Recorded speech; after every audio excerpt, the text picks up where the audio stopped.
Mało kto dzisiaj jeszcze pamięta, że w Farelu produkowano również odkurzacze. Kętrzyńska fabryka sprzętu elektrotechnicznego.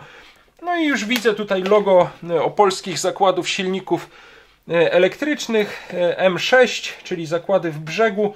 Farel typ 602, model opracowany już w kętrzyńskiej fabryce. W Kętrzynie pracuje szczupła i młoda kadra inżynieryjno-techniczna, która nie ma zbyt bogatego doświadczenia, tak jakby już tylko podstarzała i otyła kadra mogła kierować tego rodzaju zakładami. Tutaj mam najstarszą w mojej kolekcji, jeżeli chodzi o urządzenia z Farelu, suszarkę SR2. Śruby mam już tutaj odkręcone, możemy zajrzeć do wnętrza tej suszarki. Wszędzie tam są te same silniczki typu SAZ2 z zakładów Tonsil we Wrześni. To jest model SRP2. No, silniczek wygląda, szczerze mówiąc, na pierwszy rzut oka dokładnie tak samo. Patrzę, czy jest na nim jakaś data. A ja mam tymczasem na stole kolejne typowe produkty lat 70. z kętrzyńskiego Farelu, suszarki typu SR5.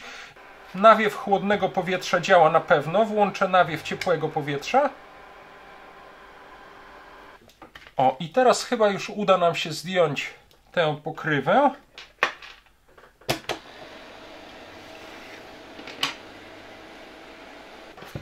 Mogę teraz rozłożyć obudowę. O, i widzimy tutaj wnętrze. I jest tutaj m.in. typ SZKA 6512, czyli taki jak znajduje się w tej suszarce.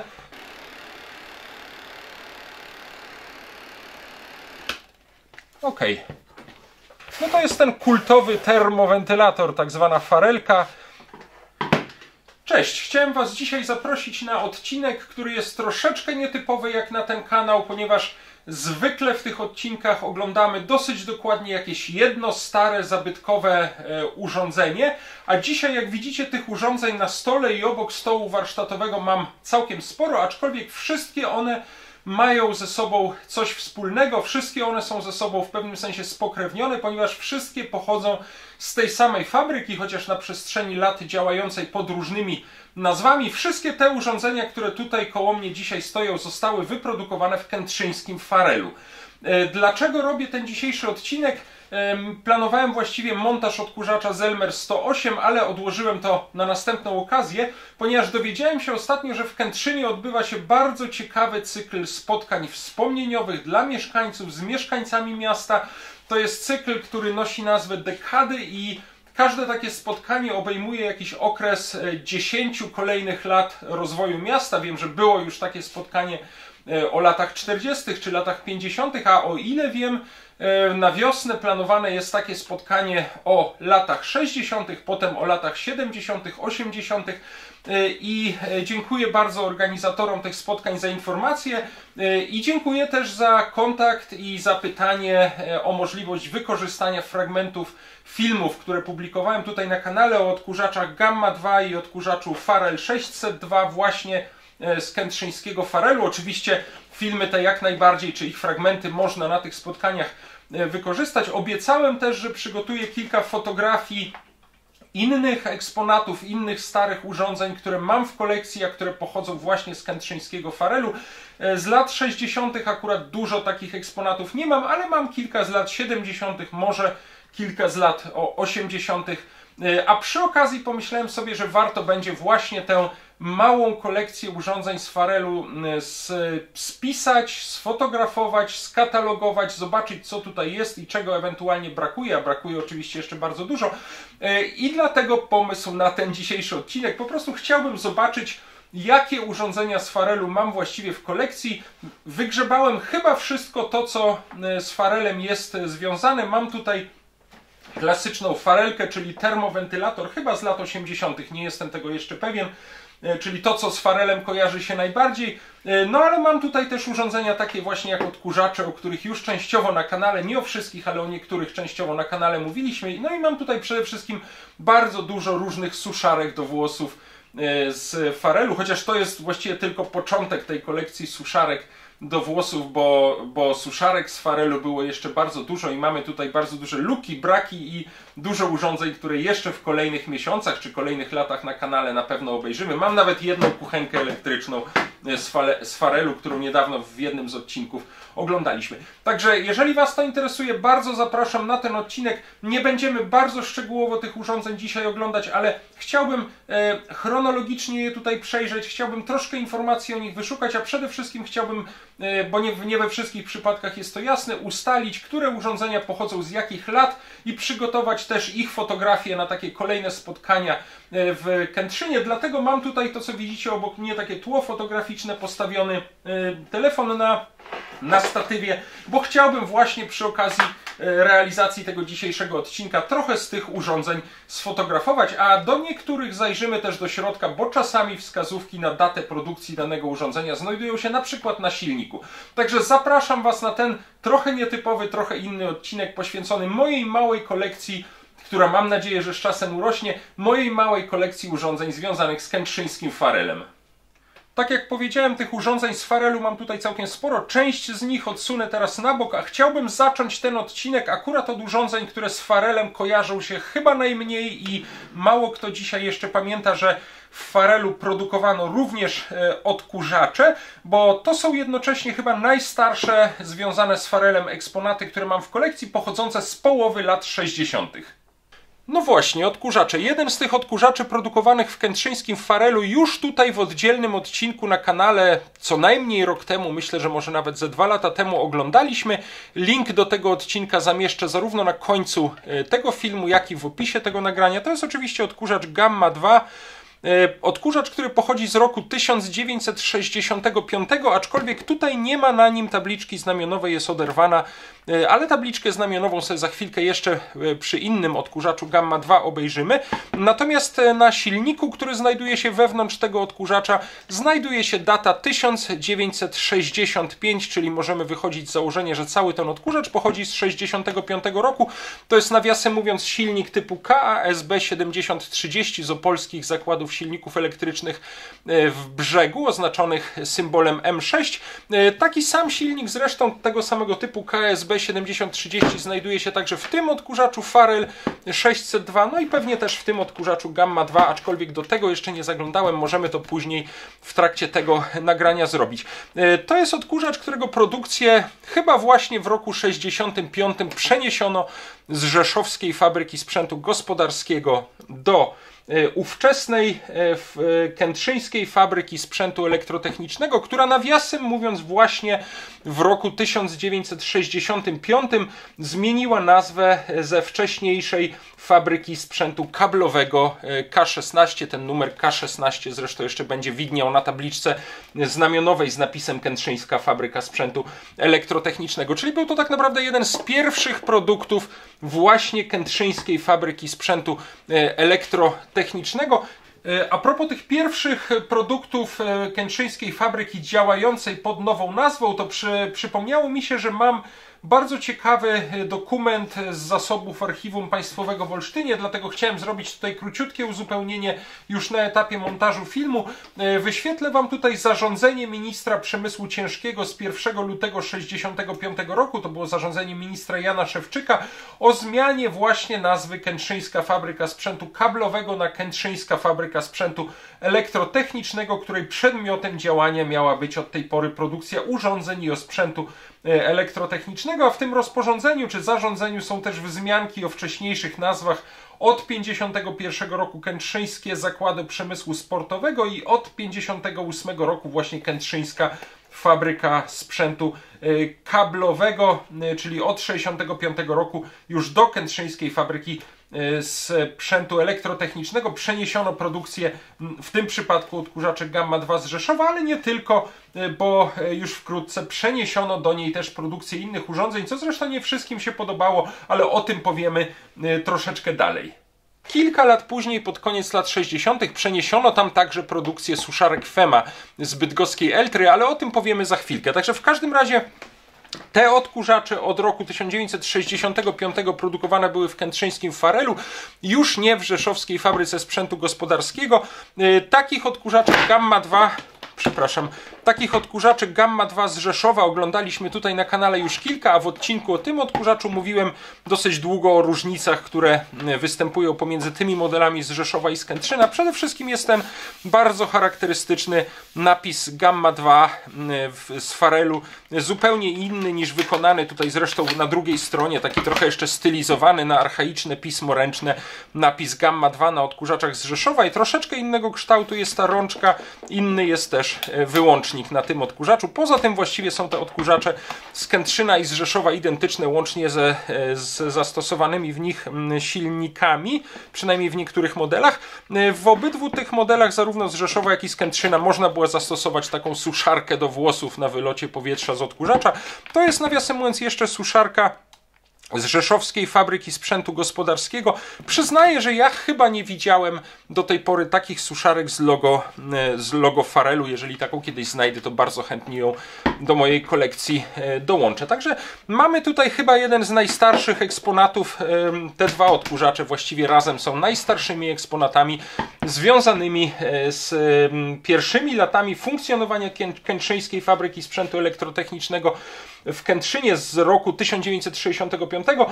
W nagraniu o tym odkurzaczu mówiłem też króciutko, że historia tej fabryki sięga właściwie wczesnych lat powojennych, bo na terenie dawnych niemieckich koszar w Kętrzynie w 1948 roku powstały centralne warsztaty sprzętu sportowego i szkutniczego, które później chyba w 1951 roku zostały przekształcone w Kętrzyńskie Zakłady Przemysłu Sportowego, a gdzieś na przełomie roku 1958 i 1959 powstała fabryka sprzętu kablowego K16, z której, tak jak już powiedziałem, chyba w roku 1965 najpóźniej powstała Kętrzyńska Fabryka Sprzętu Elektrotechnicznego. O tym, jaką nazwę fabryka nosiła w kolejnych latach, powiemy sobie, jak będziemy oglądać troszeczkę nowsze eksponaty. Na razie tę Gammę 2 z roku 1965, której poświęcony jest już jeden odcinek na kanale, odstawiam na bok, a tak naprawdę odstawię ją sobie tutaj do mojego zaimprowizowanego studio fotograficznego i zrobię jej kilka zdjęć, które być może przydadzą się organizatorom kętrzyńskich spotkań wspomnieniowych.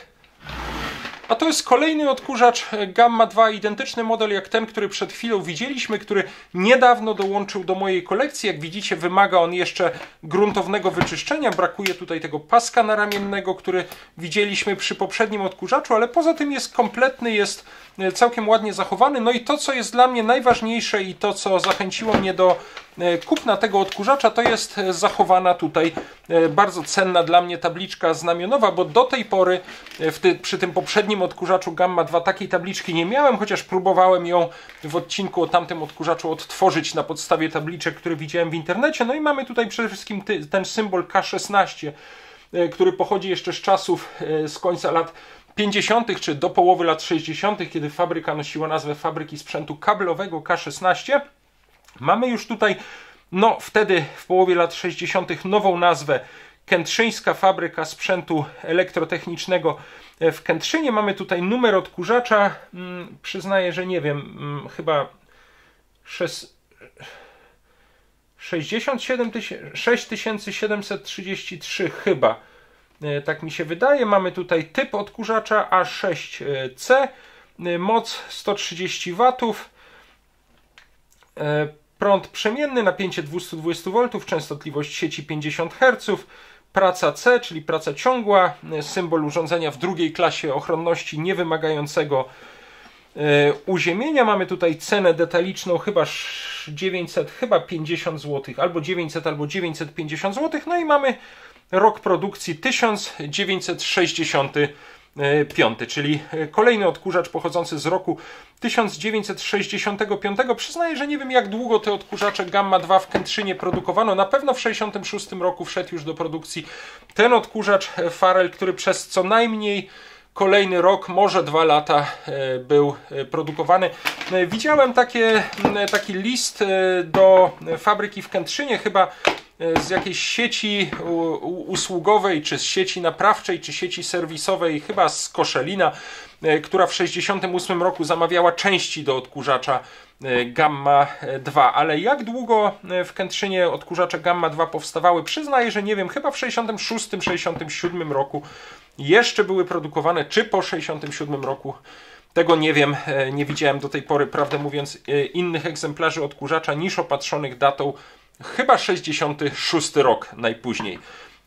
W 65 roku powstało chyba najwięcej egzemplarzy tego odkurzacza, które tutaj widziałem. Przyznaję, że trochę mnie ciekawi, czy w środku również znajduje się silnik typu KASB 7030 i możemy nawet szybciutko rzucić okiem. Nie będę Was tutaj męczył odkręcaniem może tej pokrywy, ale postaram się to bardzo szybko zrobić. Oczywiście temu odkurzaczowi poświęcimy też cały oddzielny odcinek, gdzie całkowicie rozłożymy go na części, wyczyścimy, wypróbujemy działanie tego silnika. No w tej chwili chciałbym, ponieważ tego jeszcze nie robiliśmy, to jest dosyć nowy dodatek do kolekcji, chciałbym po prostu zobaczyć, czego się spodziewać i czy taki sam silnik znajduje się w tym odkurzaczu. Tym bardziej, że wiem, że kętrzyńska fabryka zamawiała też między innymi silniki w zakładach lotniczych w Warszawie. Nawet chyba jeden taki silnik w odkurzaczu Gamma 2 jeszcze z rzeszowskiej fabryki mam, ale to sobie obejrzymy. Na te silniki w odkurzaczach tych z Kętrzyna jeszcze nie trafiłem. I chyba... Aha, tutaj bardzo ładnie widać zachowane połączenie do tych styków suszarki do włosów, tutaj przewody doprowadzające prąd do tych styków suszarki do włosów, ale tego silnika nie wyjmiemy, jeżeli nie odkręcimy tutaj przewodów od kostki. Ja bym to zostawił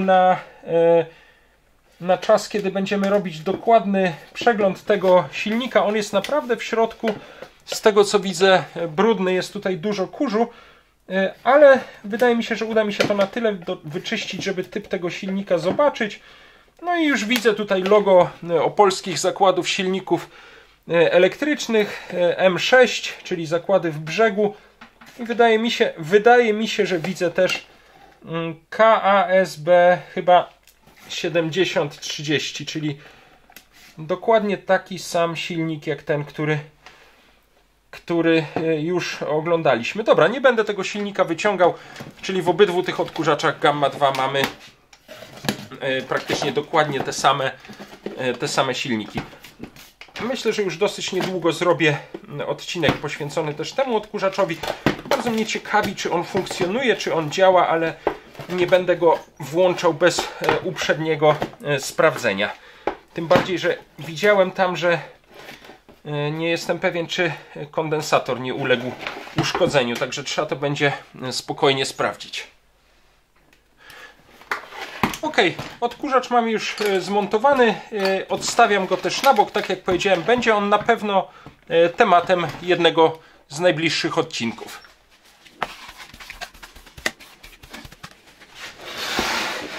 No dobrze, a my mamy tutaj ostatni z odkurzaczy, które mam w kolekcji, pochodzących jeszcze z kętrzyńskiej fabryki sprzętu elektrotechnicznego.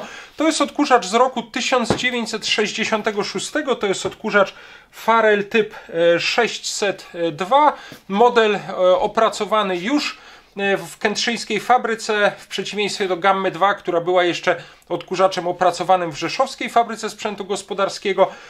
No i teraz tak, zrobiłem sobie tutaj taką ściągawkę, bo dzięki pomocy Jacka, któremu bardzo dziękuję, z pasjonata, kolekcjonera starych urządzeń, między innymi odkurzaczy z Olsztyna, udało się znaleźć w Archiwum Państwowym w Olsztynie sporo dokumentów z zasobów kętrzyńskiej fabryki i tam są również archiwalne dokumenty dotyczące między innymi właśnie produkcji odkurzaczy Farel. Zaraz Wam powiem, zrobiłem sobie taką ściągawkę, co udało się z tych dokumentów wyszukać. No właśnie, jest tam między innymi sprawozdanie z roku 1966 i z tego sprawozdania wynika, że wyprodukowano wtedy 4809 sztuk odkurzaczy Farel. Nawiasem mówiąc, ten odkurzacz nosi numer 4659, czyli właściwie jeden z niecałych 5000 wyprodukowanych w 66 roku odkurzaczy. Nawiasem mówiąc, tutaj daty akurat 66 rok na tabliczce nie ma, ale jest ta data 66 rok na silniku znajdującym się w tym odkurzaczu. To jest też silnik KSB 7030 z opolskich zakładów silników elektrycznych w Brzegu, czyli dokładnie taki sam jak w tych dwóch odkurzaczach Gamma 2, które oglądaliśmy. Dalej w dokumentach w Archiwum Państwowym w Olsztynie można znaleźć plan produkcyjny kętrzyńskiego farelu na rok 67. No i było tam założone wyprodukowanie, uwaga, aż 40 000 sztuk takich odkurzaczy, z czego faktycznie powstało tam, jak wynika ze sprawozdania z roku 67, jedynie niecałe 6000, 5977 takich odkurzaczy, czyli dosyć rzadko spotykane dzisiaj urządzenie. No i w tym samym sprawozdaniu z roku 67 planowano wyprodukowanie nie więcej niż 10 000 sztuk w roku 1968 i na sprawozdaniu w odniesieniu do planowanej produkcji odkurzaczy Farel dopisano odręcznie pod warunkiem uzyskania świadectwa dopuszczenia do produkcji. Następnie znajduje się tam pismo pierwszego zastępcy dyrektora do spraw technicznych fabryki w Kętrzynie skierowane do Zjednoczenia Przemysłu Kabli i Sprzętu Elektrotechnicznego w Warszawie z 13 kwietnia 1967 roku. No i tam kierownictwo kętrzyńskiej fabryki zawiadamiało, że w związku z opracowaniem planu produkcji na rok 68 nie należy przewidywać w tym roku produkcji odkurzaczy, czyli w 67 roku zrezygnowano z dalszej produkcji w kolejnym roku 68 tego rodzaju odkurzaczy, czy odkurzaczy w ogóle. Powodem miało być wygaśnięcie wraz z końcem 67 roku świadectwa dopuszczenia do produkcji odkurzacza Farel typ 602 i tam znajduje się także informacja, że według oświadczenia komisji opiniującej przedłużenie świadectwa mogło nastąpić, takie przedłużenie świadectwa mogło nastąpić po wprowadzeniu zmian konstrukcyjnych tego odkurzacza, a te zmiany miały obejmować przede wszystkim zastosowanie tworzyw sztucznych na korpus odkurzacza. Tutaj korpus jest jeszcze blaszany z bakelitowymi pokrywami. Wykonania projektu nowej formy wraz z osprzętem, czyli miał to być właściwie praktycznie kompletnie inny odkurzacz. No i w tym piśmie czytamy też, że, cytuję, prace związane z opracowaniem nowego odkurzacza są prowadzone zgodnie z harmonogramem nowych uruchomień, czyli kętrzyńska fabryka pracowała nad opracowaniem modelu kolejnego odkurzacza, następcy tego bardzo krótko produkowanego, praktycznie przez 2 lata, 66-67 rok odkurzacza Farel typ 602. I jest tutaj też napisane, że opracowanie układu ssącego zlecono do Instytutu Lotnictwa, a uruchomienie produkcji nowego odkurzacza możliwe byłoby dopiero w 1969 roku, ale wydaje mi się, że do tego nigdy nie doszło, ponieważ na początku roku 68 w piśmie do Wydziału Planowania Zjednoczenia Przemysłu Kabli i Sprzętu Elektrotechnicznego w Warszawie kętrzyńska fabryka informowała, iż, cytuję, wobec niedoboru opraw oświetleniowych na rynku krajowym oraz dodatkowych potrzeb opraw kolejowych zwiększono ich produkcję kosztem ilości wytworzonych odkurzaczy Farel. Czyli czy jeszcze w 1968 roku w ogóle jakiekolwiek odkurzacze Farel powstały, tego nie wiem, jeżeli to bardzo nieduża ilość, a czy powstał faktycznie, czy do produkcji w roku 69 wszedł jeszcze jakiś kolejny zmieniony konstrukcyjny opisany tutaj odkurzacz Farel. Tego niestety nie wiem, do tej pory takiego nie widziałem. Także jest to dosyć cenny eksponat, jeżeli chodzi o te wczesne, z drugiej połowy lat 60. produkty kętrzyńskiej, ówczesnej kętrzyńskiej fabryki sprzętu elektrotechnicznego w Kętrzynie. W tym miejscu chciałem zrobić jedno uzupełnienie, które dotyczy właśnie tego okresu pierwszych lat działalności kętrzyńskiej fabryki sprzętu elektrotechnicznego. Bardzo dziękuję organizatorom kętrzyńskich spotkań wspomnieniowych za przesłanie wycinków z gazety Głos Olsztyński z 1967 roku. No właśnie, i tutaj w gazecie Głos Olsztyński z 21 marca 1967 roku możemy znaleźć taki bardzo krytyczny w sumie artykuł o kętrzyńskiej fabryce pod tytułem Bez perspektywy. I autor tego artykułu zarzucał fabryce przede wszystkim brak określonego profilu produkcyjnego, przenoszenie do kętrzyńskich zakładów produkcji, która wypadła z planów innych, modernizowanych zakładów. Tutaj wręcz pada takie stwierdzenie, że kętrzyńska fabryka stała się śmietnikiem przemysłu elektrotechnicznego, bo tak jak widzieliśmy, a to przeniesiono do niej wychodzące już z produkcji odkurzacza Gamma 2, a to przeniesiono do niej wychodzące już również powoli z produkcji suszarki Fema. Także autor zarzuca, że w Kętrzynie produkowano wiele wyrobów z różnych grup, kompletnie różnych, z różnym przeznaczeniem, a to oprawy oświetleniowe, a to kuchenki, a to właśnie odkurzacze domowe. Tutaj wręcz pada takie stwierdzenie, że panował tam istny groch z kapustą i autor pyta, co na przykład mają wspólnego rurki Bergmana z odkurzaczami, a szczególnie rozśmieszyło mnie stwierdzenie, że w Kętrzynie pracuje szczupła i młoda kadra inżynieryjno-techniczna, która nie ma zbyt bogatego doświadczenia, tak jakby już tylko podstarzała i otyła kadra mogła kierować tego rodzaju zakładami. To, co jest ciekawe w tym artykule, to jest zdjęcie pieca akumulacyjnego elektrycznego, ale na pierwszym planie, zwróćcie uwagę, troszkę niewyraźny, jest jednak odkurzacz Farel 602. Natomiast a propos tych wycinków z Głosu Olsztyńskiego z 1967 roku, to jest tutaj też taki wycinek z 29 marca 1967 roku z Kętrzyna do Moskwy. Jest tutaj właśnie opisane, jak dużo opraw oświetleniowych, opraw jarzeniówek eksportowano do Związku Radzieckiego, między innymi na oświetlenie prospektu Kalinina w Moskwie, i na ten sam temat jest też artykuł z 14 listopada 1967 roku o wysyłaniu codziennie 3 wagonów kolejowych właśnie sprzętu oświetleniowego, głównie opraw oświetleniowych, do Związku Radzieckiego. No cóż, czyli odkurzacze w kętrzyńskim Farelu miały stosunkowo krótką, w cudzysłowie, karierę, która rozpoczęła się w roku 1965, a trwała gdzieś do roku 68 prawdopodobnie. Nie wiem, czy jeszcze po 68 roku jakikolwiek odkurzacz w kętrzyńskim Farelu powstał. Natomiast tutaj mam przykłady wczesnych produktów kętrzyńskiego Farelu, które jak najbardziej się przyjęły i których produkcja przez kolejne lata czy dziesięciolecia była kontynuowana, czyli suszarki do włosów. Tutaj mam najstarszą w mojej kolekcji, jeżeli chodzi o urządzenia z Farelu, suszarkę SR2. To była chyba pierwszy model suszarki produkowany w Farelu po przeniesieniu tam produkcji tego właśnie modelu z bydgoskich zakładów Eltra. Można spotkać jak najbardziej dokładnie takie same, identyczne suszarki Fema model SR2, jeszcze z logo bydgoskich zakładów Eltra. Niedawno oglądaliśmy tutaj na kanale taki odcinek poświęcony właśnie suszarce SR2 z bydgoskich zakładów Eltra. Jest ten odcinek na kanale, link zamieszczę też w opisie tego nagrania. Natomiast to jest już identyczny model takiej suszarki, ale już wyraźnie noszący tutaj logo kętrzyńskiej fabryki. I wydaje mi się, że tę produkcję suszarek Fema przeniesiono do Farelu gdzieś na przełomie roku 68 i 69.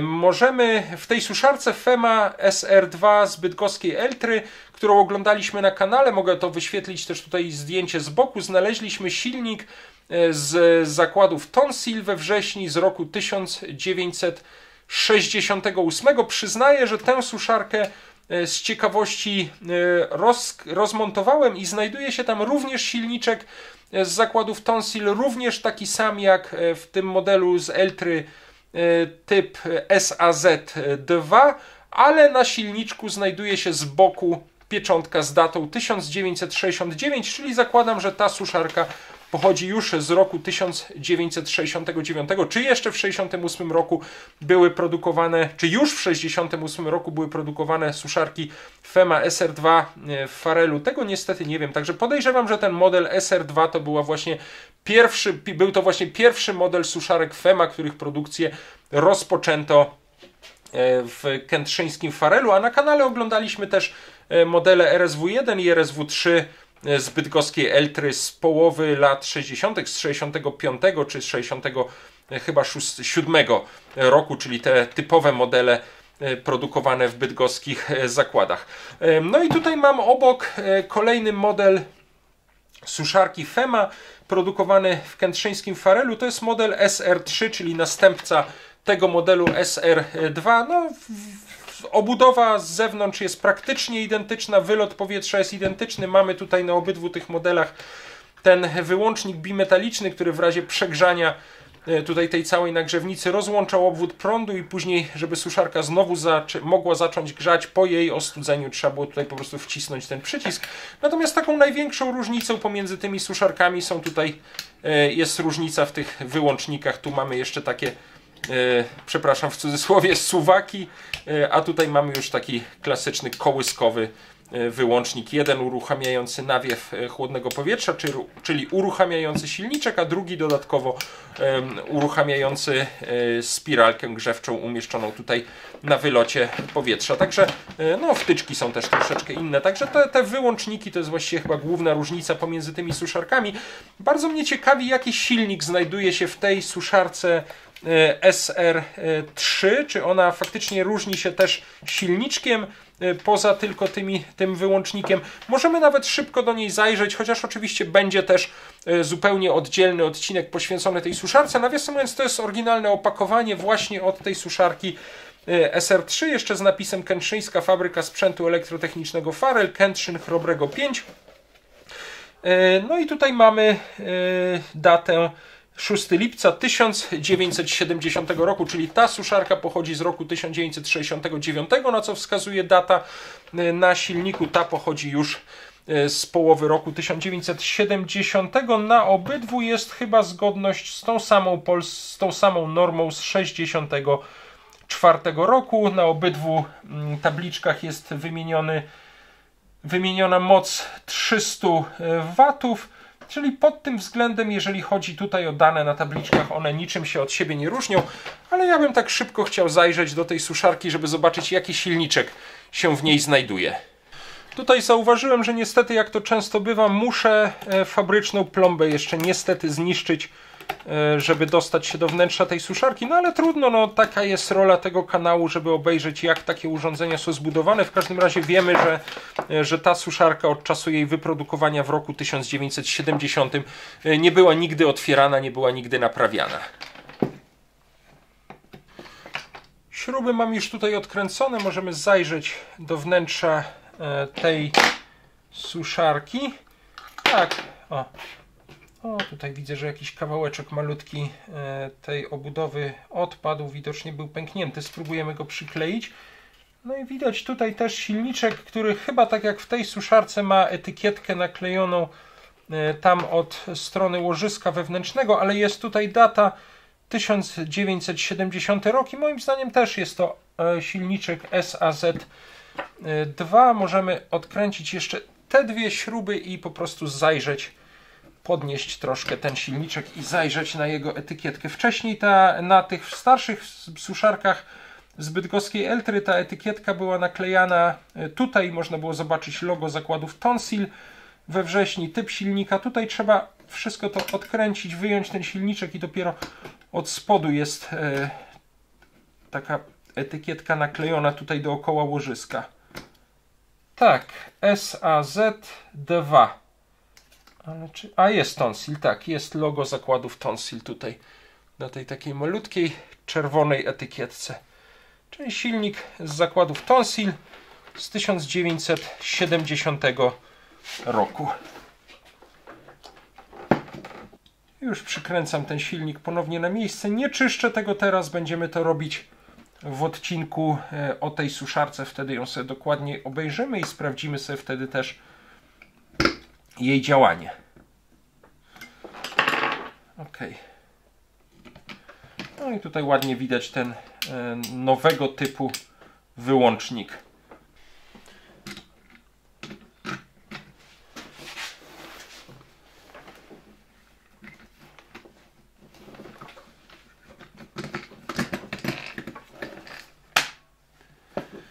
Zamykam tutaj ponownie pokrywę tej suszarki. Ok, suszarka jest ponownie zmontowana. Nawet nie przyklejałem tutaj tego pękniętego elementu. Będę musiał się tym zająć w odcinku o tej suszarce. No ciekawe, we wszystkich tych suszarkach FEMA, które oglądałem do tej pory i o których są odcinki na kanale, RSW1, RSW3, SR2 z bydgoskiej Eltry, SR2 z Farelu, SR3 z Farelu. Wszędzie tam są te same silniczki typu SAZ2 z zakładów Tonsil we Wrześni. No i mam w kolekcji właściwie jeszcze taką suszarkę, która nie jest już suszarką FEMA, nie ma tutaj już tego charakterystycznego napisu FEMA na obudowie, ale jednak jeszcze jest z tej w cudzysłowie starej linii suszarek. To jest model SRP2, składany z taką składaną, odkręcaną tutaj rączką. To jest suszarka, na której jest już podana zgodność z normą z 1969 roku. Tutaj wszędzie na tych suszarkach SR2 i SR3 była jeszcze zgodność z normą z 1964 roku, czyli zakładam, że ona pochodzi już pewnie gdzieś z lat 70. I tutaj jest podana moc suszarki już nie 300, tak jak tutaj, tylko 300, chyba 50 albo 330, raczej chyba 350 watów. No i ta zgodność z normą z 69 roku. Jest tutaj logo Farelu, Made in Poland, urządzenie w drugiej klasie ochronności. Ciekawi mnie, jaki silnik znajduje się w tej suszarce. Tutaj zupełnie inny jest włącznik niż w tym modelu SR3. Tutaj powinna być jeszcze taka tabliczka z napisem Farel, ale ona tutaj ewidentnie odpadła. Otwórzmy tę suszarkę, bo chciałbym zobaczyć, jaki silnik w niej znajdziemy. No tu jest chyba troszeczkę wygodniej, bo nie ma tych nakrętek z drugiej strony, które przy zwłaszcza montowaniu tych suszarek FEMA zawsze troszkę kłopot sprawiają. O tej suszarce, nawiasem mówiąc, też jeszcze odcinka na kanale nie ma, ale na pewno będzie. A, tutaj też jest jeszcze ten malutki wyłącznik bimetaliczny, właściwie przycisk jego ponownej aktywacji, inaczej troszkę zrobiony niż w tych suszarkach. Ciekawe. Koniecznie trzeba będzie ją obejrzeć. No, silniczek wygląda, szczerze mówiąc, na pierwszy rzut oka dokładnie tak samo. Patrzę, czy jest na nim jakaś data. To jest raczej numer tego silnika, znak kontroli technicznej. Tutaj jakieś numery są. Kurczę, no ale daty chyba nie... Oj, tutaj może... Nie, to też są jakieś... No nie wiem, spróbujmy... Tutaj nic już nie ma. Spróbujmy może ten silniczek też odkręcić i odchylić. Bo ja tutaj na nim tak na szybko daty nie widzę. Wszystko też oczywiście wymaga wyczyszczenia, ale to będziemy robić w odcinku o tej suszarce. Generalnie ten element grzejący, ta spiralka, wygląda dokładnie tak samo jak w tych suszarkach FEMA, więc pewnie można by to nawet wymienić. Faktycznie tutaj ten wyłącznik jest troszeczkę inny, ten wyłącznik jest trochę inny, ale zasada działania dokładnie taka sama jak w tych starszych suszarkach FEMA. No, czy to już wychodzi? Przewody chyba niestety tutaj trzymają ten silniczek, trzeba będzie...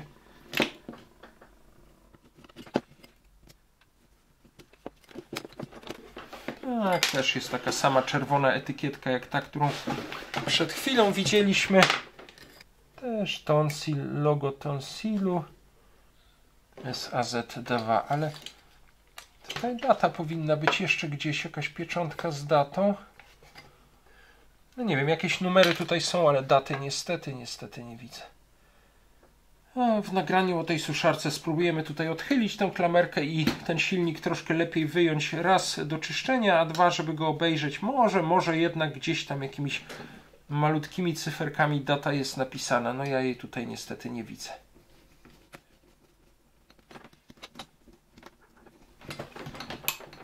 W każdym razie cały czas ten typowy silniczek SAZ2 jak w innych, czy w każdym razie w tych wcześniejszych suszarkach FEMA. Ok, zdjęcie zrobione. Możemy zamykać obudowę tej suszarki.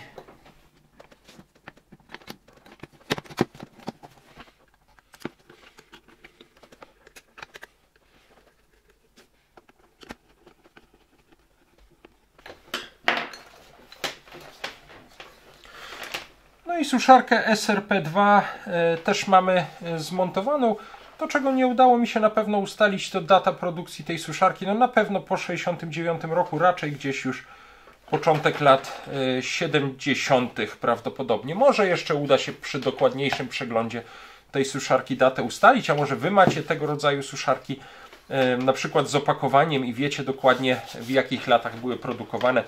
Bardzo będę wdzięczny za informację. Nawiasem mówiąc, tych składanych suszarek wcale tak dużo się już nie zachowało. Można je znaleźć, ale nie ma ich bardzo dużo. Na pewno były jeszcze też modele SRP1, nie wiem czy nie SRP w ogóle bez żadnego numeru, także tu jeszcze trochę do zebrania tych eksponatów brakuje. Wtyczka, nawiasem mówiąc, to może być też ciekawe, dokładnie taka jak w tej suszarce SR2 z 1969 roku, więc może faktycznie jest to jeszcze egzemplarz faktycznie z końca lat 60. No już na pewno nie wcześniejszy niż z 69 roku, ale może jeszcze faktycznie wyprodukowany przed rokiem 70.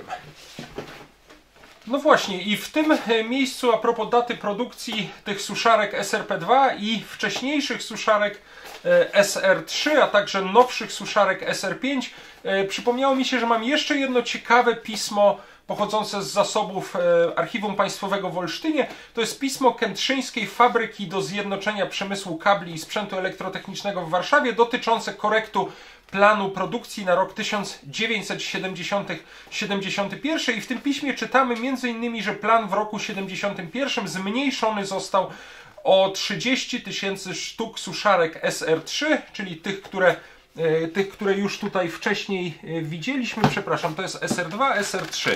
To jest ta suszarka, czyli w 1971 roku zrezygnowano z produkcji 30 000 takich suszarek, a powodem był brak zapotrzebowania handlu. Natomiast równocześnie w planie na rok 1971 deklarowano utrzymanie planu produkcji suszarek nowego typu SRP2, czyli takiej jak ta, i suszarek SR5, jak tutaj piszą, właśnie nowego typu. Mowa jest tutaj w tym piśmie też o opóźnieniu w realizacji planu, które było spowodowane odbudową zakładu po pożarze. Chodziło tutaj zwłaszcza o halę, w której miały być ustawione wtryskarki do produkcji tych obudów do suszarek SR5. No właśnie, no i dochodzimy teraz do kolejnego, w cudzysłowie, kultowego produktu kętrzyńskiego Farelu. A ja mam tymczasem na stole kolejne typowe produkty lat 70. z kętrzyńskiego Farelu, suszarki typu SR5. Przyznaję, że taką suszarkę tego typu pamiętam z domu rodzinnego, aczkolwiek no, byłem wtedy małym dzieckiem i mnie zawsze ta suszarka wydawała się olbrzymia. Natomiast bardzo się zdziwiłem, jak sobie taką suszarkę kupiłem do kolekcji, jaka ona jest w sumie tak naprawdę malutka. Do tych suszarek mam też bardzo ładne opakowanie, aczkolwiek nie pamiętam, raczej kupiłem je z tą suszarką. To jest opakowanie z roku 1978 i tutaj, jak możecie zauważyć, jest już nazwa Zakłady Sprzętu Oświetleniowego Polam Farel. Patrzę sobie jeszcze raz na moją ściągawkę. Mówiliśmy, że od 1965 roku fabryka nosiła nazwę Kętrzyńskiej Fabryki Sprzętu Elektrotechnicznego i tak było chyba do roku 1973, bo tak jak znalazłem w archiwach, wtedy z połączenia zakładów w Kętrzynie z zakładami w Wilkasach i Ełku powstały tak zwane północne zakłady przemysłu elektrotechnicznego. Widziałem nawet gdzieś suszarki do włosów z opakowaniem właśnie z tą nazwą Północne Zakłady Przemysłu Elektrotechnicznego i zdaje się, że pod tą nazwą zakłady funkcjonowały stosunkowo krótko, chyba do roku 1975. Natomiast tak jak powiedziałem, to opakowanie jest już z roku 78 i tutaj już jest nazwa Zakłady Sprzętu Oświetleniowego Polam Farel i pod tą nazwą, jeżeli się nie mylę, zakłady funkcjonowały aż do roku 1995. Także mamy tutaj te dwie suszarki SR5. Jedna z nich, ta szara suszarka, zresztą widać tutaj charakterystyczne uszkodzenia powstałe w wyniku przegrzania. Zobaczcie, tutaj ta plastikowa obudowa jest częściowo stopiona i ta suszarka SR5 jest jeszcze wykonana w zgodności z normą z 1969 roku, natomiast ta żółta suszarka jest już wykonana w zgodności z normą z 1977 roku.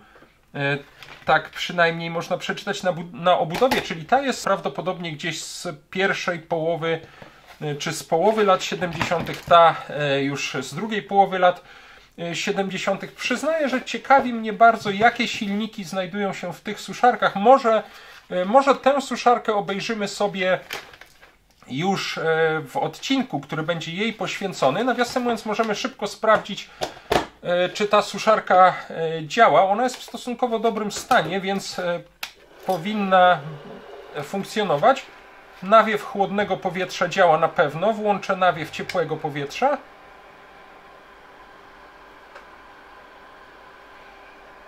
No, coś czuję, ale tak, jest.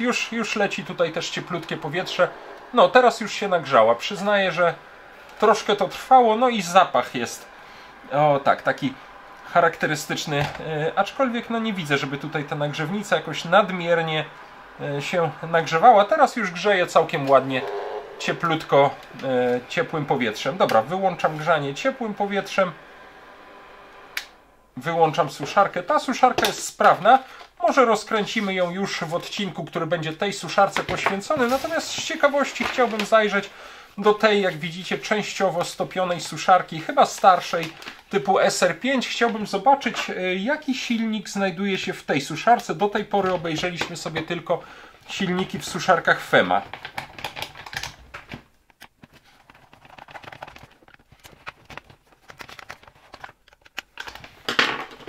Musimy tutaj zdjąć osłonkę. O, i teraz chyba już uda nam się zdjąć tę pokrywę. Na pierwszy rzut oka silniczek wygląda dokładnie tak samo jak w suszarkach Fema. Ciekawi mnie, czy to też jest nadal typ SAZ2. Zajrzyjmy, tam powinna być etykietka i czy to nadal jest silniczek z Tonsilu, z zakładów Tonsil. Aha, tutaj dobrze, tu jest już napisy na silniczku. No i to już mamy silniczek z zakładów Silma, ale też cały czas typ SAZ2. Daty produkcji chyba tutaj na tym silniczku nigdzie nie widzę. Ok, ale mamy pierwszą różnicę. Dotychczas mieliśmy wszystkie te silniczki z Tonsilu we wrześniu, teraz już mamy z zakładów Silma. Dobra, silniczek z powrotem przykręcam. Nie będę tego teraz wszystkiego czyścił. O tej suszarce zrobimy też oddzielny odcinek. Ok, suszarkę mam już sfotografowaną. Mogę tutaj te skrzydełka wentylatorka z powrotem założyć. Tutaj nawiasem mówiąc dosyć dobrze widać od środka te uszkodzenia na wylocie powietrza, ale sam ten element grzejny wygląda na nieuszkodzony.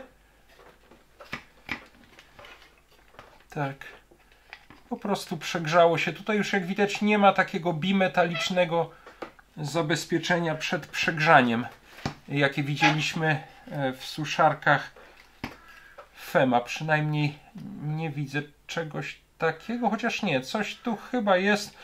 Ok, obejrzymy sobie działanie tego ewentualnie. Tak, wygląda na to, że jest tu jakieś zabezpieczenie. Obejrzymy sobie działanie tego w odcinku poświęconym tej suszarce. Tak trochę mnie korci, żeby sprawdzić jej działanie, ale powiedzmy, że tylko tego silniczka bez nagrzewnicy.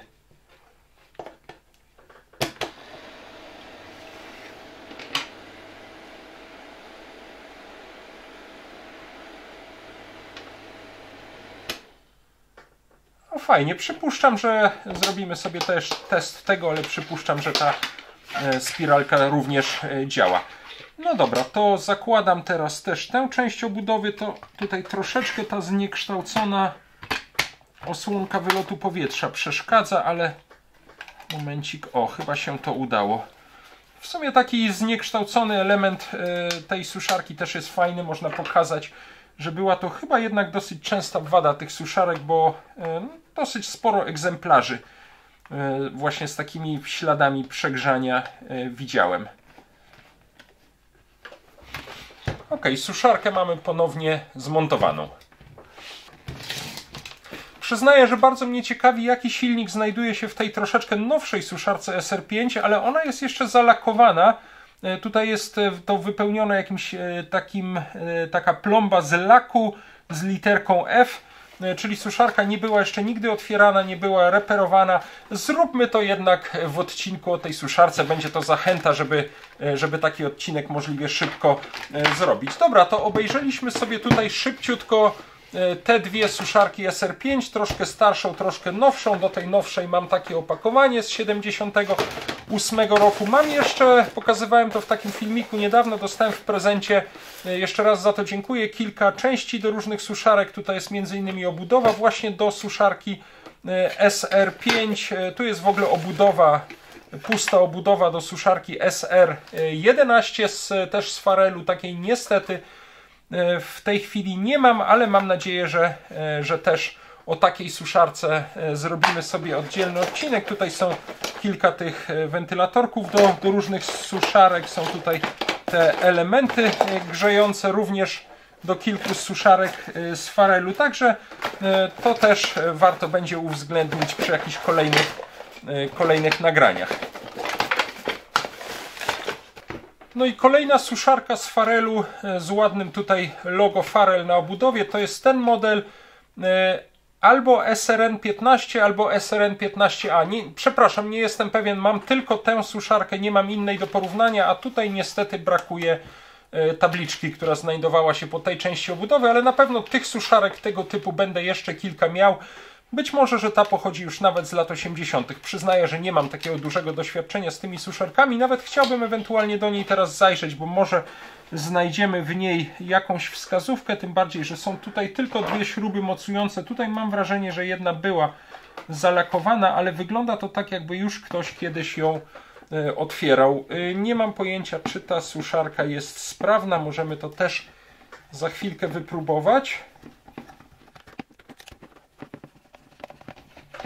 No i co? Tu chyba jeszcze powinienem, nie wiem, zdjąć tę osłonkę z wylotu powietrza. Zaraz zobaczymy, bo nie jestem tego pewien.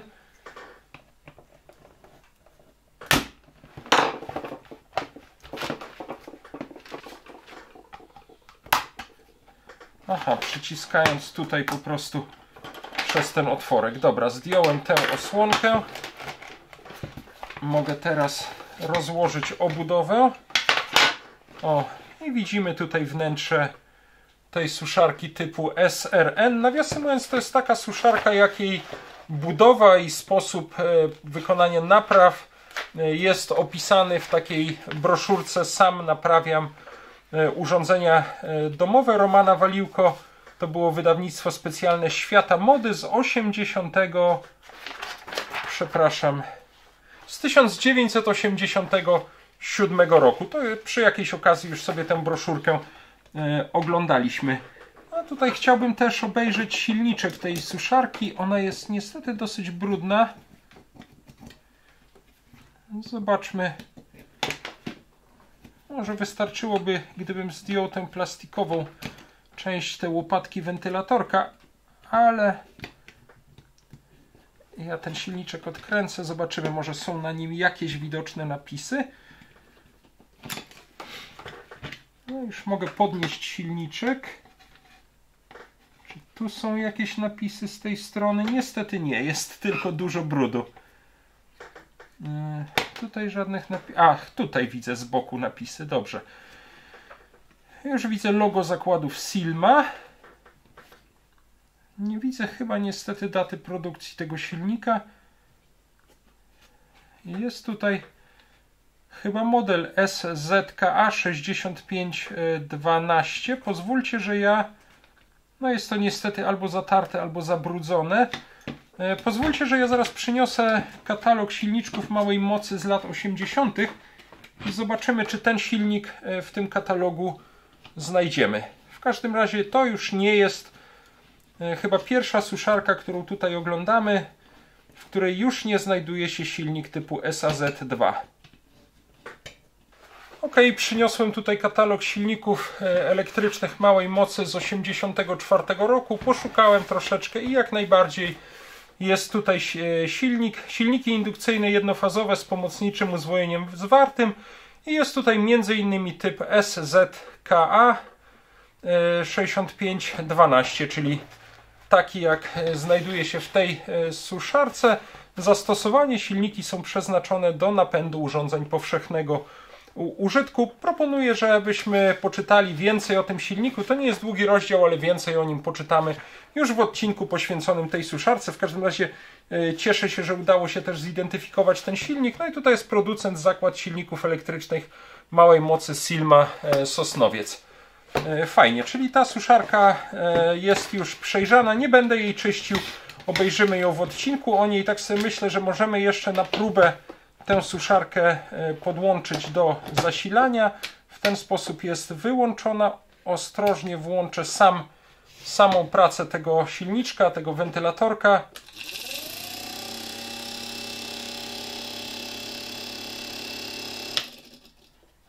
Ok, mam wrażenie, że on tutaj o coś zawadza.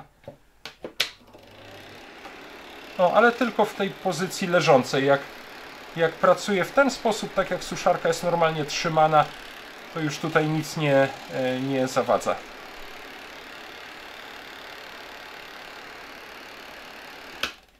Ok. Ok, zrobiłem sobie też zdjęcie tej suszarki, czyli nakładam tutaj obudowę, przykręcam. Muszę koniecznie zdobyć jeszcze kilka modeli tej suszarki i obejrzymy to sobie w odcinku o niej.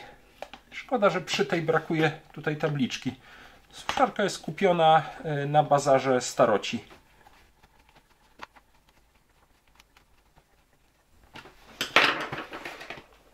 Ok, i zakładam tutaj jeszcze tę osłonkę. Przepraszam, tę osłonkę wylotu powietrza. O. Suszarka ponownie zmontowana.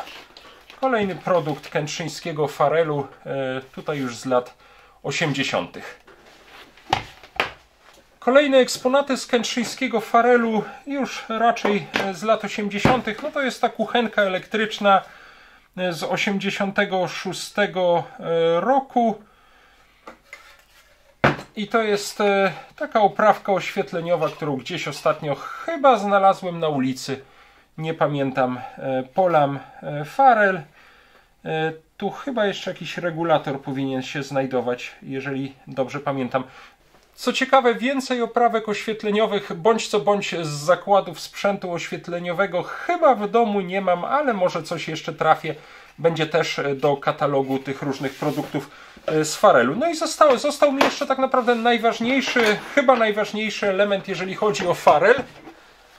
I ostatnim urządzeniem, które mi zostało, a chyba jeżeli chodzi o zakłady Farel, jednym z najważniejszych, jeżeli nie najważniejszym, no to jest ten kultowy termowentylator, tak zwana Farelka z kętrzyńskiego Farelu. Ten egzemplarz pochodzi już chyba z lat 80. To jest model OTW2. Niestety tylko jeden, jaki mam w kolekcji, bo tych termowentylatorów było kilka różnych modeli. Widziałem też takie modele tutaj z regulatorem, przeznaczone chyba głównie na eksport, dosyć rzadko spotykane. W sumie bardzo fajnie zachowany model, jeżeli się nie mylę, to z 80 chyba 5 roku, jeżeli tutaj jest data odbita.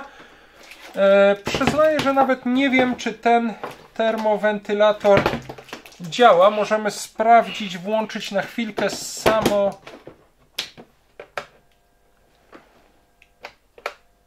No coś tam buczy, ale nie działa. Także tym termowentylatorkiem trzeba się będzie zająć. On wydaje się, tak jak powiedziałem, ładnie zachowany, ale wentylator tutaj nie rusza. Momencik, sprawdźmy to jeszcze raz. Nie, no może trzeba będzie przeczyścić silniczek, może zablokował się tutaj silniczek. Przyznaję, że w tej chwili nie wiem, ale będzie to fajny temat na jakieś oddzielne nagranie. No i na koniec bardzo Wam dziękuję za ten niedługi przegląd kilkunastu, myślę, eksponatów wyprodukowanych w ciągu kilku dziesięcioleci w kętrzyńskim Farelu. Bardzo mam nadzieję, że niektóre ze zdjęć wykonanych przy okazji tego przeglądu przydadzą się organizatorom spotkań wspomnieniowych właśnie w Kętrzynie. Ja też cieszę się, że tę małą kolekcję udało mi się trochę uporządkować. Postaram się przygotować taki nieduży katalog tej kolekcji i w najbliższym czasie jako plik PDF dołączę do opisu tego nagrania. Postawiłem tutaj na stole większość rzeczy, które dzisiaj oglądaliśmy. Nie postawiłem tutaj już tego odkurzacza unikalnego, dosyć rzadkiego odkurzacza Farel typ 602 i jednego z odkurzaczy Gamma 2, bo po prostu schowałem je już do kolekcji, ale mamy tutaj jednego reprezentanta odkurzaczy, ten odkurzacz Gamma 2. Mamy tutaj te suszarki FEMA, mamy suszarki SR5, mamy ten termowentylator Farel. Trochę mam wyrzuty sumienia, że dzisiaj nie rzuciliśmy okiem, dlaczego ten termowentylator nie działa, ale to by jednak zajęło sporo czasu, a i tak to nagranie jest już dosyć długie. Tym zajmiemy się w oddzielnym odcinku. Być może trzeba będzie tutaj na przykład wymienić ten silniczek. Mam taki, który powinien tutaj pasować. Obejrzeliśmy sobie przy okazji też kilka różnych silniczków znajdujących się zwłaszcza w suszarkach do włosów.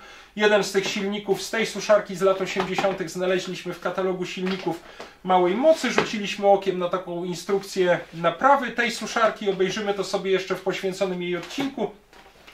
Rzuciliśmy sobie też okiem trochę na historię fabryki w Kętrzynie, na różne nazwy, pod którymi fabryka funkcjonowała w kolejnych dziesięcioleciach. No i obejrzeliśmy też trochę dokumentów archiwalnych z zasobów Archiwum Państwowego w Olsztynie, za których odnalezienie jeszcze raz bardzo, bardzo dziękuję Jackowi. Także myślę, że był to dosyć ciekawy odcinek o produktach kętrzyńskiego Farelu. Bardzo dużo tutaj jeszcze brakuje, bardzo dużo będę musiał uzupełnić, ale myślę, że jest to już fajny, mały początek. To, czego mi bardzo brakuje, to jest coś w rodzaju kroniki historii kętrzyńskiego Farelu. Mam taką kronikę wydaną na 35-lecie rzeszowskiego Zelmeru. Kupiłem ostatnio taką broszurkę, coś w rodzaju kroniki wydanej na 20-lecie zakładów w EDA w Poniatowej, też bardzo ciekawe. Natomiast o Farelu czegoś takiego niestety nie mam i do tej pory nie widziałem. Myślę sobie, że warto będzie ten cykl nagrań o produktach konkretnych zakładów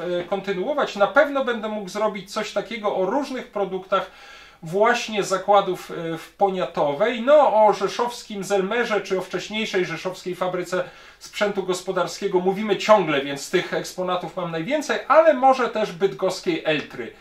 Tak, bydgoskiej Eltry na pewno kilkanaście eksponatów, głównie suszarki FEMA, ale też na przykład taki autotransformator z Bydgoszczy mam i myślę, że jeszcze kilka produktów bydgoskiej Eltry, no na przykład radioodbiorniki, tak jak radioodbiornik Jowita, który mam tutaj w warsztacie, też by się znalazło. Także myślę, że to też jest fajny pomysł, żeby zrobić kilka takich cykli nagrań o produktach konkretnych fabryk, które akurat mam w kolekcji.